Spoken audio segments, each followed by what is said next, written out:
Check लगा झाला sound बढ़ा चेक करो एक बार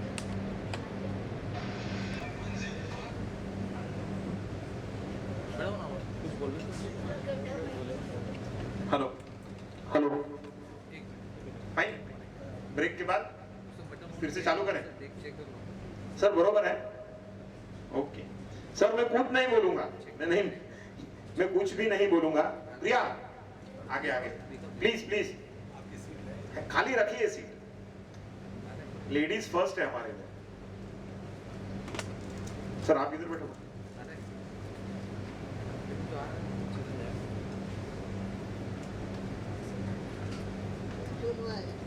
हमने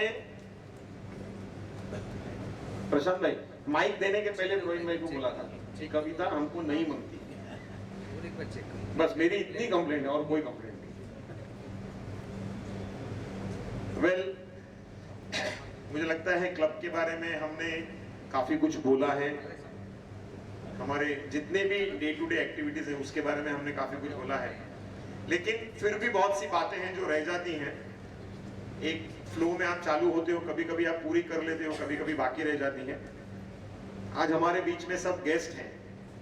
और मैं चाहूंगा कि कुछ वक्त उनको भी दिया जाए और उसके बाद में फिर और भी छोटी छोटी बातें हैं जो हम करेंगे first and foremost our opening batsman our guest for this evening I request mister Prashant Rao to please say a few words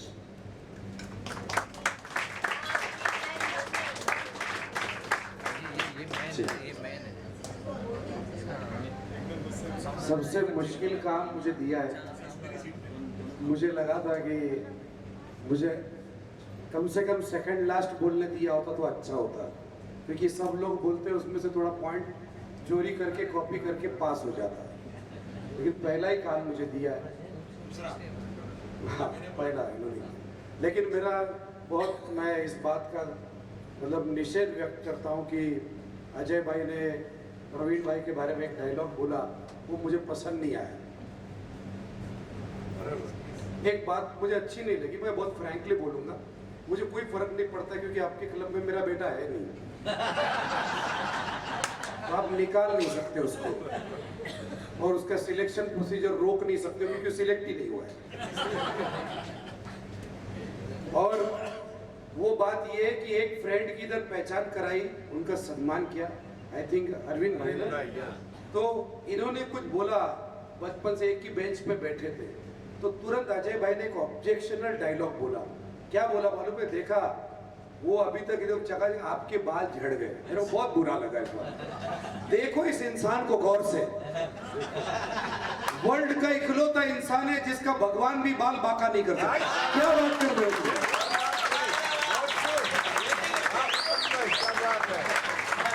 objection है मेरा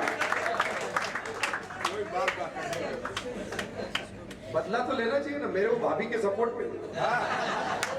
भाभी मेरे साथ में तो प्रवीण भाई भी कुछ नहीं मैं तो कभी कभी इमेजिन करता हूँ 72nd टूर जा रही है बराबर और इस पूरे टूर की जिम्मेदारी आपके क्लब के ऊपर है और उसका लीडर एक पागल इंसान है मैं बहुत जिम्मेदारी के साथ बोल रहा हूँ ये ऑब्जेक्शन ले पहले बोल दिया बेटा नहीं है इधर एक पागल इंसान है आज के जमाने में आज के जनरेशन के बड़े छोटे बच्चे 2.5 साल के बच्चे भी एक बार बगैर किडनी के जी सकते हैं लेकिन बगैर मोबाइल के नहीं जी सकते उस जमाने में इंसान बगैर मोबाइल के जीता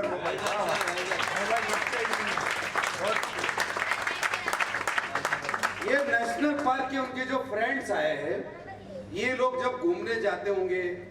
सुबह वॉकिंग करने के लिए जाते होंगे फिटनेस के लिए जाते होंगे मैं भी जाता हूँ लेकिन मैं 9:30-10 बजे के बाद जाता हूँ तो इनको भी पता होगा मैं तो कभी कभी 9-9:30 बजे कभी कभी चांस मिलता है कि मेरी इवेंट नहीं होती है तो अगले दिन मैं मेरी वाइफ को कंपनी देने के लिए 7-7:30 को निकल जाता हूँ मेरे लिए एकदम अर्ली मॉर्निंग होती है इतना सुबह मैं कभी नहीं उठता हूँ और 7:30 बजे मैं ऐसा समाज के लिए खतरा बन के नेशनल पार्क में एंट्री करता हूँ और मेरे मन में इच्छा नहीं होती मुझे लगता है 9-10 बजे तक सोए और सामने से प्रवीण गोगरी चल के आते रहते हैं उनको देख के मेरा डिप्रेशन और बढ़ जाता है फिर वो आकर मुझे बहुत मोटिवेट करते हैं क्या मोटिवेट करते हैं જાન ભાઈ વજન બહુ વધી ગયું આ મતલબ નહીં લાइकी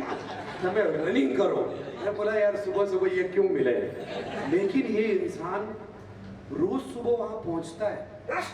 समझने की बात ये देखो यहाँ पर उनके साथ में अजय भाई है सर है उनके कलीग्स है उनके फ्रेंड्स है कच्ची समाज उनके साथ जुड़ा हुआ है बॉल आ रही है बैट आ रही है स्पॉन्सरशिप आ रही है आपकी टूर जा रही है लेकिन ये सब कुछ कॉन्सेंट्रेटेड है एक इंसान के अथक परिश्रम की वजह से अगर वो हिल गया तो कहानी खत्म है इसलिए एक अच्छा नायक होना जरूरी है फिर वो पागल ही सही और ये मुझे उनका वो सेंटेंस अभी भी याद है मेरे बेटे को मैंने क्रिकेट में मजबूरी में डाला था जाम उद्योग करायचा तो त्याला क्रिकेट मध्ये टाकला तो फर्स्ट टाइम जब मेरा इनका परिचय बाबू मेरे साथ में बैठे हम लोग we know each other since so many years because of music लेकिन जब मेरे बेटे को इनके पास लेके गया था ना उन्होंने क्या क्या बोला इनका एकदम सॉफ्ट बात करते हैं सो जा एकदम मृदु स्वभाव है इनका सो जा मेरा बेटा ऐसा सो गया बोला कभी बाप की नहीं सुनी वो ऐसा सो गया सो गया अभी उठ अब उठने लगा बिना हाथ लगाए उठो मैं देख रहा मेरा बेटा इधर टेढ़ा मेढ़ा हो कि इधर का सपोर्ट बोला नहीं किधर भी हाथ नहीं लगाने का ऐसे उठो उसने लाख कोशिश की उठ नहीं सका फिर उसके बाद में वो फिर उसको एक हाथ का सपोर्ट लेके उठा तभी वो मेरे ख्याल से 3rd या 4th स्टैंडर्ड में था बेबी फैट्स थे और उसके बाद उन्होंने जो लॉजिक मुझे बताया वो मेरे दिमाग में आज भी बैठा है बोला आज जिधर जितने भी बच्चे बैठे मैं आपको बताना चाहता हूँ जमीन पे पालथी मार के बैठो और किसी का भी सपोर्ट लिए बगैर हाथ का सपोर्ट लिए बगैर ऐसे ही उठ के खड़े रहो you are perfectly ready for sports you are perfect आपका स्पाइनल कॉर्ड आपकी बॉडी की फ्लेक्सिबिलिटी बिल्कुल सही है आपने अगर एक हाथ का सपोर्ट लिया है यू आर नॉट फिट अगर आपने दोनों हाथ का सपोर्ट लिया है आप देसी स्पोर्ट्स क्लब प्लीज मत आओ तुरंत निकल जाओ आओ ही मत पिज्जा बर्गर खाने के लिए निकल जाओ तो ये सारे लॉजिक इनके प्रैक्टिकल इन्होंने खुद होके देखा समझा और ये किया है ये उधर नेशनल पार्क जाते इतने दौड़ते भाभी जी को मैं कभी भी पूछता हूँ किधर है बोला वो गए वॉकिंग को गए बोला कब गए बोला सुबह गए बोला फिर अब बोला पता नहीं कब आएंगे इधर से ग्राउंड जाएंगे बोला एक ऐसी व्यक्ति मेरे सामने बैठी है जो हक से कहती है कि मेरा पति सदाबहार है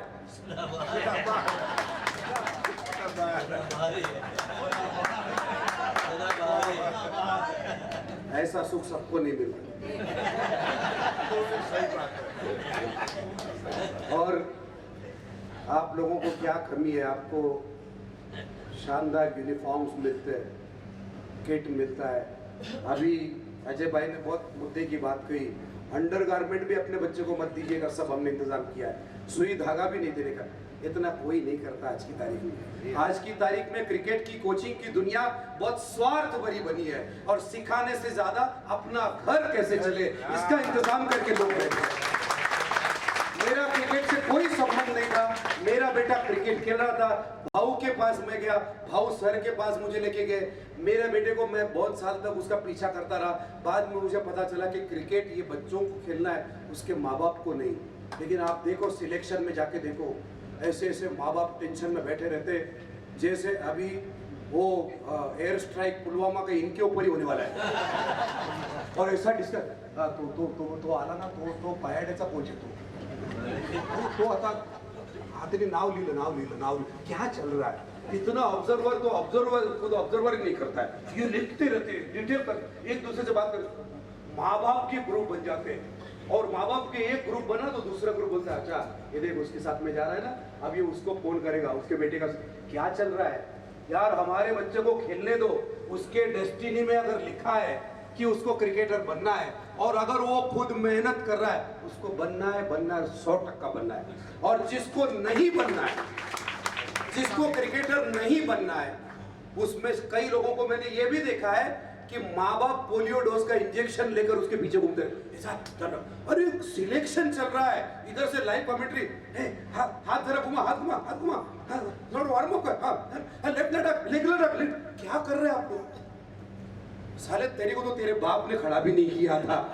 तू जिंदगी में कभी ग्राउंड पे उतरा नहीं है तू इधर नेट के बाहर से कोच है, वहां पर सिलेक्टर मौजूद है, ऑब्जर्वर, उनकी मौजूदगी में तुम अपने बच्चे को डायरेक्शन दे रहे हो। गलत है। ये समझने के लिए मुझे भी 3 साल लगे। पिछले साल तक मेरे बेटे का मैंने ऐसे पीछा किया जैसे विक्रम बेताल का होता है। इतने लोगों से मिला, इतना क्रिकेट का नॉलेज मिला, इतनी पढ़ाई मैंने एसएससी में की होगी तो पास हो गया होता। इस बार मेरा बेटा सिलेक्शन को गया, हमने कुछ नहीं किया। वीरेन भाई कभी कभी डायलॉग मारते रहते हैं, लेकिन हमने कुछ नहीं किया। कुछ नहीं किया मतलब किसी को फोन नहीं किया, किसी से खबर नहीं निकाली, और मेरे बेटे को इतना ही बोला, भाई तू इतने साल से खेल रहा है, if it is in your destiny and if you are fit, if you can do good bowling you will get selected. और देखो चमत्कार हो गया, मेरा बेटा सिलेक्ट नहीं हुआ। सिलेक्ट नहीं हुआ। जब सिलेक्ट नहीं हुआ तो मेरा बेटा इतना छोटा चेहरा बनाकर आया था। ये मैं इसलिए बोल रहा हूं ताकि यहाँ पर पेरेंट्स बैठे हैं, ऐसा आप मत बोलिएगा कि मैं अपने बच्चे की बात आपको। मेरा बेटा सिलेक्ट नहीं हुआ है और वो आने के बाद में मैं उसके साथ में नॉर्मल बात किया, वो अभ्यास कर, ये करते कर, प्रैक्टिस को जा, किसको क्या, उसके जो कोच है उसके पास जा। सबसे मेन बात ये, जो बच्चे लोग यहाँ पर बैठे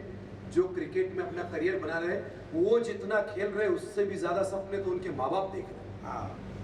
ये सबसे बड़ी प्रॉब्लम है, बहुत बड़ी प्रॉब्लम है। और उसके बाद में कोचेस के अंदर के प्रॉब्लम अलग है, कोचेस की ईगो अलग है। ऊपर से एक कोच, फिर वो लंगड़ा हो, लूला हो, अच्छा हो, खराब हो, कोई भी कोच हो, उसके पास एक बार जब बच्चा जाता है ना तो उसके दिमाग में 50 जन एक वायरस डालते हैं। क्या वायरस डालते हैं?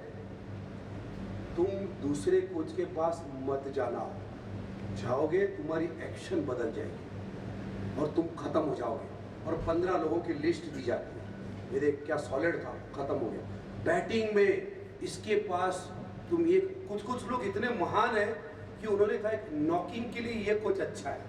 वॉकिंग के लिए ये कोच अच्छा है। 17 कोचेस लगाए, वो बच्चा कहीं भी नहीं जा रहा है, घर में बैठा हुआ है, मोबाइल पे क्रिकेट खेल रहा है। I tell you one thing,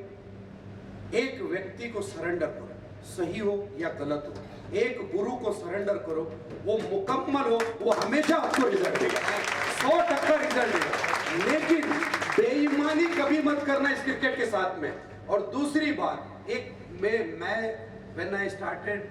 my career as an entertainer, उससे पहले मैं मैकेनिक था। मैं दिन में एसी 7 एसी वोल्टा सागर बाइकला में बनाता था। और मुझे इस बात का गर्व है कि मैं लोअर मिडिल क्लास फैमिली में पला बड़ा हूँ। हम लोग की गरीबी हमको सिखा कर गई। बारिश के दिनों में हमारे पास, मैं तो 5th स्टैंडर्ड में था तब मैंने जिंदगी में पहली बार स्लीपर पहनी है। मैं जो बच्चे स्ट्रगल कर रहे, पालघर, वसई, विरार से यहाँ पर आते हैं, मैं उनको बताना चाहता हूँ कि आप, अगर आपके माँ बाप आजकल आपको सब कुछ दे रहे तो याद रखना, हमारा स्ट्रगल दिखाने के लिए हम आपको गरीब नहीं कर सकते।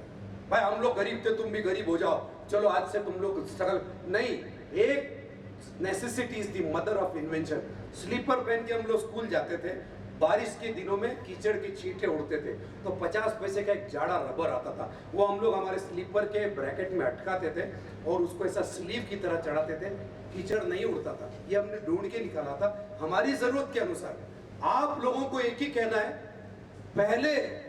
सिलेक्शन हो, मैच हो, ये हो, पहले कंपैरिजन छोड़ दो। जैसे सिलेक्शन में एक लड़का सिलेक्ट होता है, उसको अलग से छाप लगते हैं, मेला झाला सिलेक्ट है, त्याच्या बापाने बरोबर सेटिंग केली असणार, हे उधर चल रहा। जो सिलेक्ट नहीं हुआ वो आके अपने माँ बाप को या अपने कोच को उसने क्या बताना चाहिए कि भैया मैं गया, मैंने पहला बॉल डिफेंस करना था, मैंने आड़ा बैट घुमाया फॉर एग्जाम्पल, या फिर मैंने पहला बॉल डाला वो वाइड गया, ये बताना चाहिए। वो बच्चा ये नहीं बताता है, वो आके क्या बताता मालूम है? दिनेश सिलेक्ट नहीं हुआ, राजेश सिलेक्ट नहीं हुआ, मैं भी नहीं हुआ। करप्शन है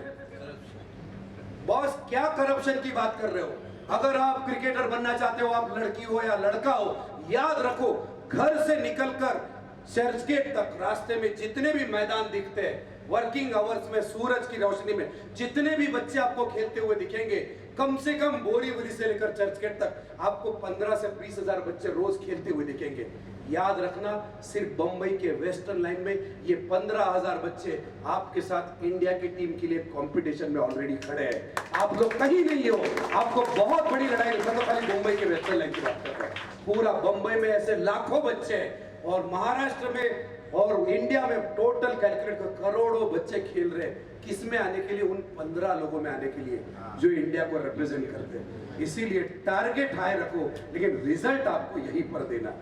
रोज मैं 8-9 किलोमीटर चलता हूँ तो मेरा वजन कम होना चाहिए, मेरा बढ़ रहा है। नेशनल पार्क वालों को पूछो, गांधी टेकड़ी 3 बार चढ़ के उतरना, ये मेरे को बोलते हैं घर से भी रिक्शा से जाओ, चल के जाओ, बोला रिक्शा वाले का भी नुकसान करा। मैं आपको बताऊं, यू आर फॉर्चुनेट इनफ कि आज आपके पास एक ऐसी ऑर्गेनाइजेशन है जिसको अप्रूवल है, क्रिकेट की दुनिया का अप्रूवल है। पेरेंट्स से हाथ जोड़ के रिक्वेस्ट है, बच्चों को उनके हाल पे छोड़ मत दो, उनको जो चाहिए दो, लेकिन एक्सेस मत दो, जरूरत से ज्यादा जो है मत दो। मैं जब मैकेनिक का काम करता था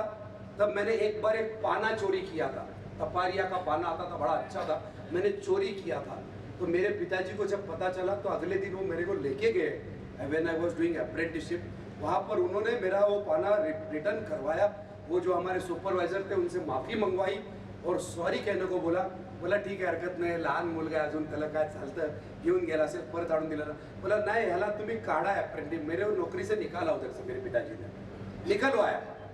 मैं बहुत दुखी था, मैंने फैसला किया था जिस दिन मैं कुछ बनूंगा तो पहले अपनी गैंग बनाऊंगा और मेरे बाप को ही अंदर लूंगा। एक यंग एज में ऐसा होता है ना, बोला इसको ही लूंगा, यही मेरा दुश्मन है। लेकिन फिर मैंने पिताजी को आके पूछा, आपने ऐसा क्यों किया? आपने जो किया, लेकिन सबके सामने इंसल्ट। उन्होंने मुझे बहुत अच्छी बात बोली, उन्होंने एक ही बात कही कि